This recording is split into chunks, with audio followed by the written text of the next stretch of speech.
All right, man, peace. So, brothers, I'm on record as stating that I believe that the LA Clippers are the best team, and they're also my pick to win the NBA championship, as well as the fact that I believe they have the best duo. But the question begs to be asked, is there another duo out there that one can consider a quote-unquote underdog who may be able to surprise all the other teams in their conference come playoff time and make it to the finals? I'm on record as stating also that the Houston Rockets, in my view, have the lowest floor but the highest ceiling. I could see them playing a team in the first round of the playoffs and getting knocked out in the very first round. What if they were the 3 seed and say the Dallas Mavericks were the 6 seed? Or if the Rockets were the 4 seed and the Mavericks the 5 seed in the first round? I could see the Mavericks taking them out. I could also see the Rockets going on a magic carpet ride, getting to the finals, and maybe even beating the Milwaukee Bucks or the Philadelphia 76ers. Who knows? There's that great a disparity between what might lay in wait for them in the playoffs come playoff time. Another question that begs to be asked is exactly where does their duo rank amongst the great NBA duos right now? I'd rank them third, but they do have the tendency to play to a far higher level than what most people might have them ranked conventionally. I could see James Harden and Russell Westbrook in a game outplaying Kawhi Leonard and Paul George. The question is, can they do it for a series? For some strange reason, Adam Silver has not allowed the Rockets to play the LA Lakers yet. We're heading into 2020. They still have not played yet. So we'll find out because they're supposed to be playing in January. I want to see how their duo matches up with the dynamic duo of the LA Lakers. So, of course, they're going to talk about it. I'm going to chime in. Do you feel like there's ever been another player quite like you? No. I agree with you, Mr. James Harden. I don't think that there's ever been another player quite like James Harden.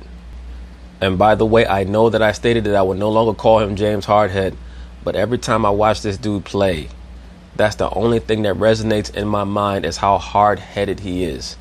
But he is also arguably, the greatest face-up player in the history of the NBA, arguably. And of course, I know there's no hand-checking, quote-unquote physical play is not as allowed today as it was back in the day. And he also has the greatest green light in the history of the NBA, arguably. But when you just watch him play and you get a chance to witness how firm a grasp he has of the various nuances of offensive play. Of course, he has no back to the basket game whatsoever. And his mid-range game might be limited, who knows, because he hardly ever shoots mid-range jump shots. But when it comes to facing up and being able to break his man down off the dribble, blow past his man and finish at the basket, even when he faces contact, as well as his ability to step back and hit the three-point shot, it's almost unparalleled in the history of the NBA. It's right up there with Kobe and Jordan, just talking about his face-up game. Just his face-up game. It's not for real. James Harden in the clutch. He's unguardable. He's a machine. He just scored. James Harden, a flamethrower. It doesn't matter what scheme or defense you run. I'm going to get to my spot and get my shot off. Let's get it.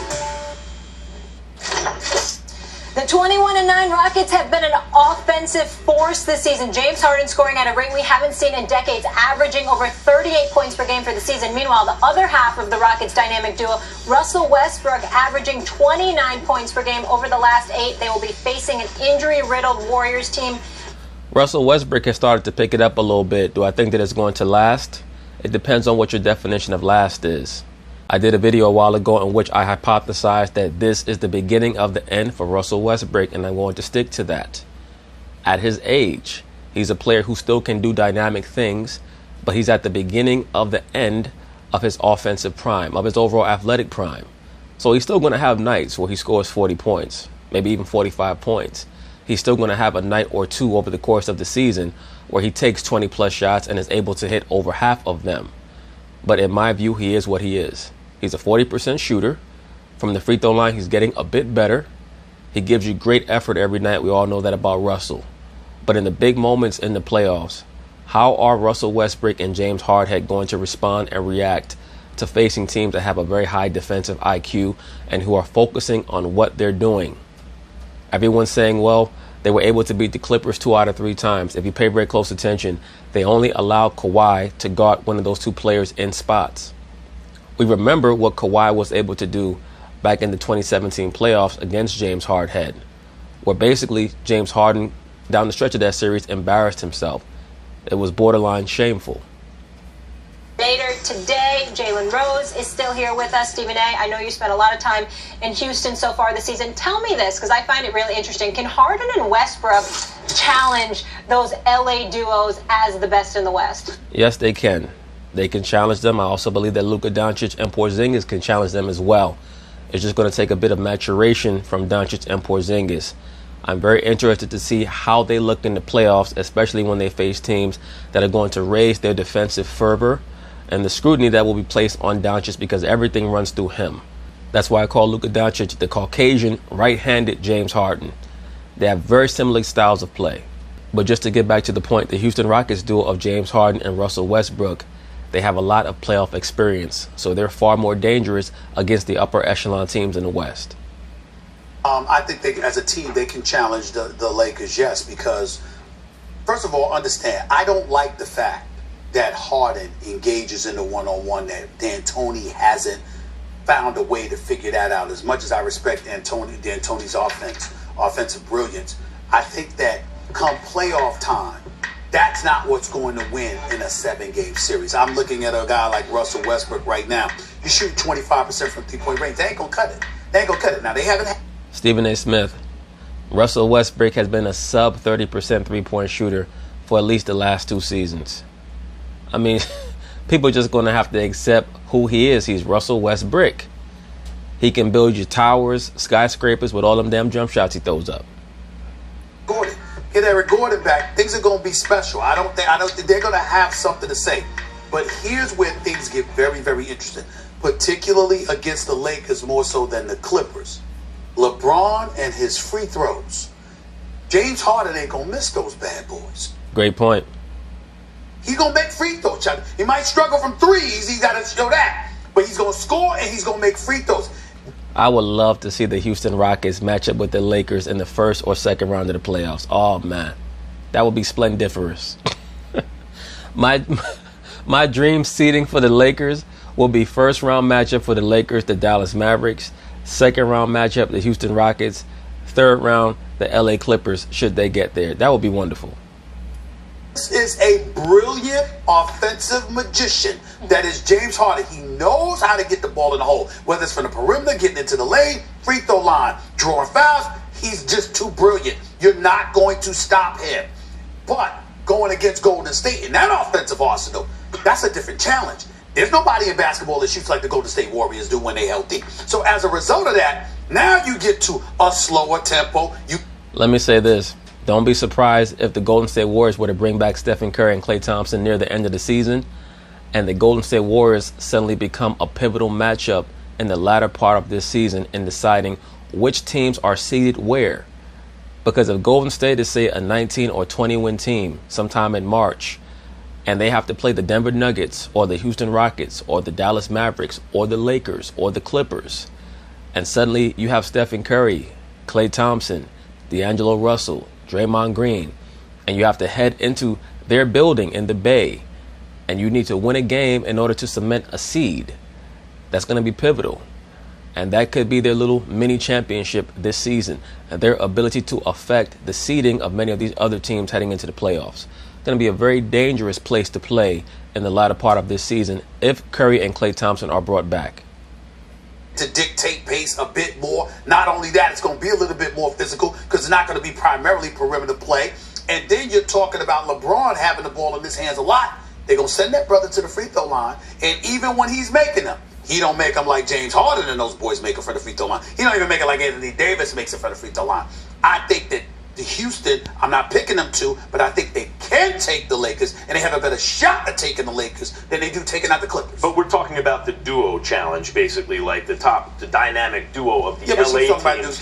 That's part of it, but Max Kellerman, the importance of who's the better duo has a direct relation to which teams are going to be triumphant in the playoffs. So those two concepts or questions are correlated. also like when we're talking playoffs, that kind of thing, they get it done. I'm really thinking about the dynamic duos of all three teams, because you take the LA duos, right? They would be third place. Right, and I don't think they can challenge at the other duos. And here's the thing. When we talk players, because offensive stats are easy to see, because offense excites people, we have a tendency to judge them based almost exclusively on offense in reality. Even though we pay lip service to defense, we're really looking at them offensively. I agree with you, sir. There are so many NBA pundits on television who pay no attention to defense whatsoever. Your colleague sitting across from you being one of them, Stephen A. Smith, whenever he does his evaluations on the best players in the league, he never factors in defense at all. That's why he was ready to pick James Harden for last season's MVP over Antetokounmpo when it should never have even been close. But you know what I suspect?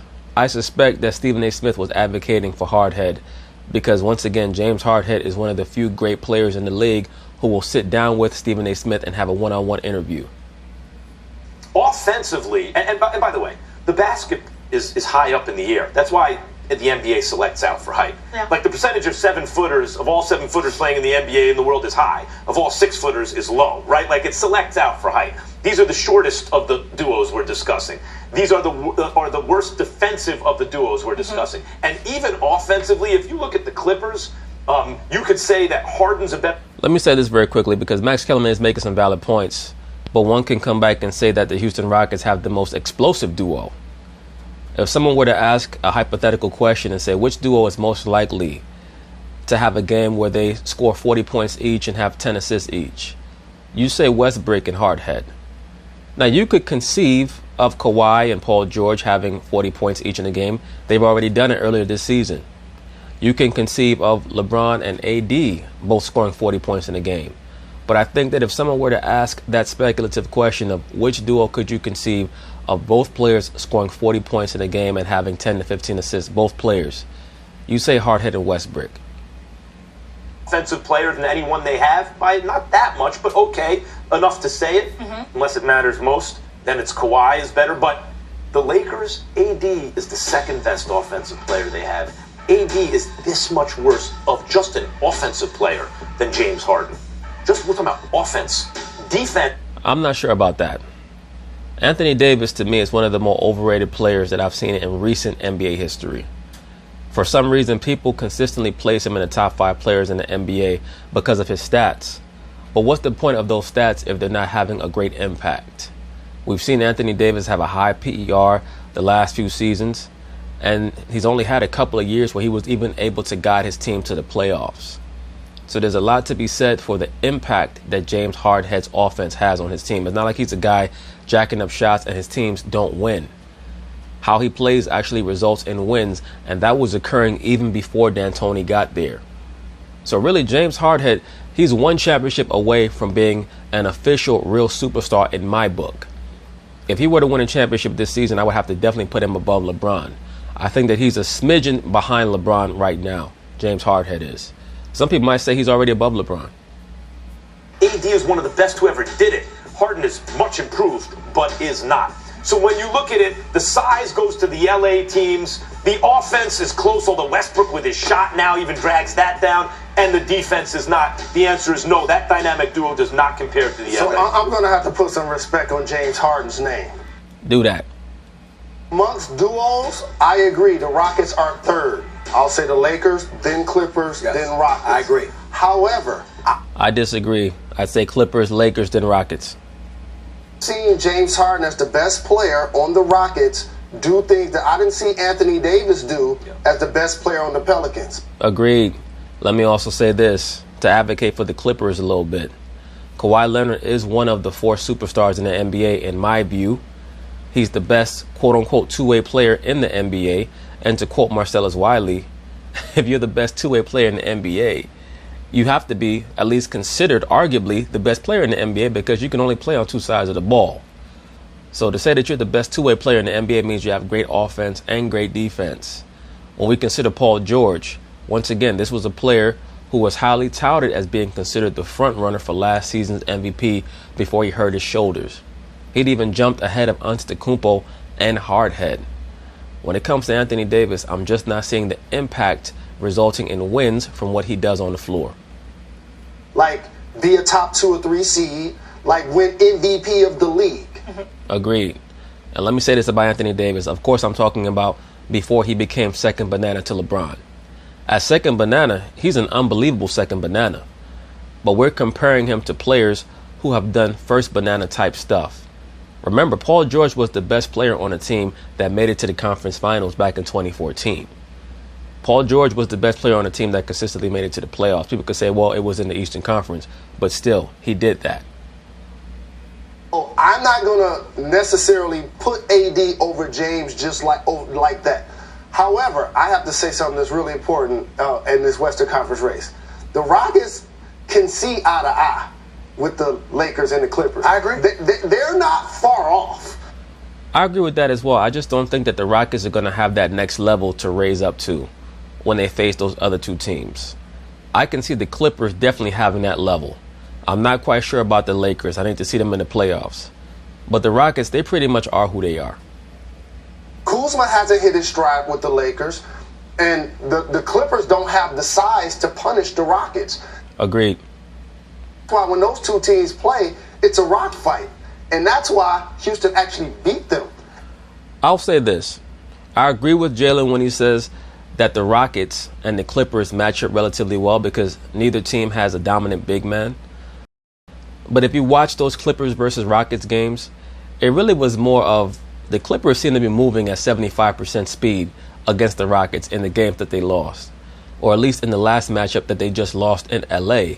The Clippers had a huge lead. The Clippers also had a huge lead against the Utah Jazz.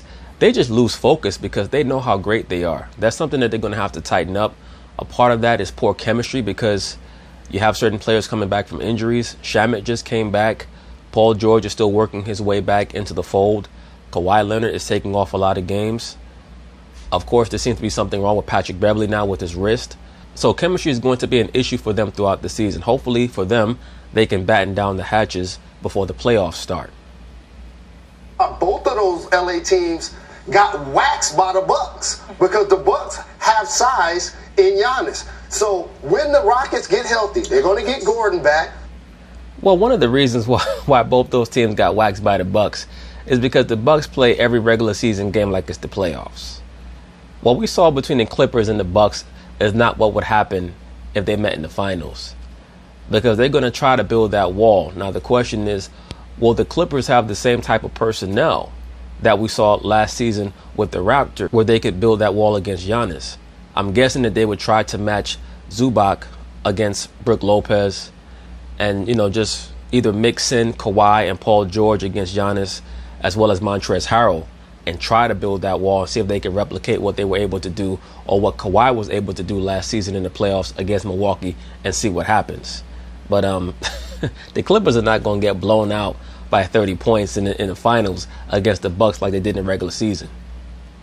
McLemore's playing quality minutes. Nobody makes more corner threes than PJ Tucker. They can play small ball with Capella and see eye to eye with those LA teams. I'll go one further to give respect to James Harden's name. And I hear Max loud and clear in terms of what he needs to prove in terms of efficiency. I think when you look at the numbers are there until you get into the efficiency of it all. And then you say, okay, you shoot less from the field, you shoot less from three-point range, that kind of stuff. He's got to do better. We get all of that. But this brother is one of the most prolific scorers this game has ever seen. Absolutely. He deserves credit for that. And considering how explosive he is, sometimes he makes up for what you lack. Absolutely. If we want to talk combo, then we're looking at Russell Westbrook on an even scale. When I've seen times this year when we've seen Russell Westbrook even step back and just spectate and marvel Harden's at having the a ridiculous greatness. season. There was a list that I saw of the top scoring performances in an individual game, and I believe the last 10 years. It was an all-decades scoring performance. The top 25 scoring performances of the last decade for the 2010s. This dude, James Harden, man, unbelievable. He had something like 4 or 5 60-point games, another 4 or 5 50-point games. His name was all throughout the top 25 list of best scoring performances of the decade. James Harden, He's also playing who's averaging 38. And by the way, Tillman Fertitta came on this show. And remember when he talked about it, we almost laughed at him. He talked about how great of a defender Harden was against people in the post. The only thing that Harden is missing from his game is post-play offensively himself. That would take a lot of pressure off of him, especially when the defense tries to double him because they know that he just wants to face up. If he started to post up, it would be harder to double team him because he can pass out of the post more and set up his shooters even better. In other words, we got to pay attention to this. By the way, for all we can't laugh now. For all your lamenting about analytics, the fact is, everything everyone just said, I believe the reason that the Rockets, you can't count them out, is because of the slavish devotion of Daryl Morey and D'Antoni to only taking high percentage shots. What that means is the Rockets are better than they ought to be. Like, they're counting by threes, everyone else is counting by twos. They're taking a lot of shots. Max Kellerman, you've been trying to push this notion for the longest time that the offensive ideology of the Houston Rockets is so much more advanced and proficient and efficient than every other teams in the NBA's. And once again, they have not won a championship with that quote-unquote efficient style of offense. Max Kellerman will come back and say, well, if the Golden State Warriors played in that style, they'd be even better. Don't you think that Steve Kerr and Bob Myers and the coaches on that coaching staff understand that there are limitations to just taking three-point shots and layups? It might sound smart. There are certain things that sound smart but are not smart. Isaiah Thomas actually came on First Take and tried to educate Max Kellerman on the fact that there are 5 different ways to score the basketball. And when you decide to only play how the Rockets play, you limit your offensive options to only 3 ways, that being three-point shots, layups, and free throws. That's why they lose in the playoffs to teams like Golden State, who diversify their offense.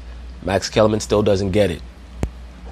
Jalen, the final word, because I'm told you have to go. You got a production meeting, long day with Maria and Jay. 5 games here. So you're right about James Harden. I've called him the most unique offensive weapon to ever play the game. And I'm gonna give. Well, Harden's definitely up there when it comes to uniqueness and how he scores the basketball.